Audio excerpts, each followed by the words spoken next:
இன்றே டவுன்லோட் செய்து உங்கள் ஃபேவரட் ஷோக்களை என்ஜாய் பண்ணுங்க. நீ மாப்பிள்ளை எங்கம்மா போயிட்டு வரீங்க? ஜோசியரை பாத்துட்டு வரோம்ப்பா. ஏன், என்ன விஷயமா? அப்பா, வர வெள்ளிக்கிழமை இவரோட அம்மாவுக்கு என் அபிராமி அத்தைக்கு பிறந்த நாள் வருது. அத்தை பேர்ல ஆதரவற்றோர் இல்லம் கட்ட ஒரு இடத்த வாங்கியிருந்தாருல்ல, அதுல பூஜை போடுறதுக்கு ஒரு நல்ல நாள் குறிச்சு வாங்கிட்டு வர போயிருந்தோம்ப்பா. நல்ல விஷயம் மாப்பிள்ள, செய்க. ஆமா ஆமா, இது அம்மாவோட ரொம்ப நாள் ஆசை. அதான் இப்ப அதை பண்ணிடலான் இருக்கேன். ரொம்ப சந்தோஷம் மாப்பிள்ள. அத்த, மாமாவும் நீங்களும் அந்த பூஜையில கலந்துக்கிட்டு அதை நீங்க தான் ஆரம்பிச்சு வைக்கணும். அதெல்லாம் என்னால கலந்துக்க முடியாது. கண்டவங்களுக்காக நான் ஏன் வரணும்? ஈஸ்வரி, இது ஏற்கனவே நீ ஒத்துக்கிட்ட விஷயம் தானே, இப்ப ஏன் மாட்டேங்கிற?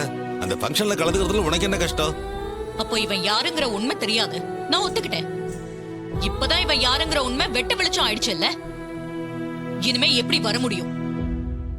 நான் வரதெல்லாம் கனவுல கூட நடக்காது. என் அம்மாவை கொன்ன குடும்பத்தோட நான் எந்த நிகழ்ச்சியிலையும் கலந்துக்க மாட்டேன். அப்படி நான் கலந்துக்கிட்டா என் அம்மாவோட ஆத்மா என்ன மன்னிக்கவே மன்னிக்காது.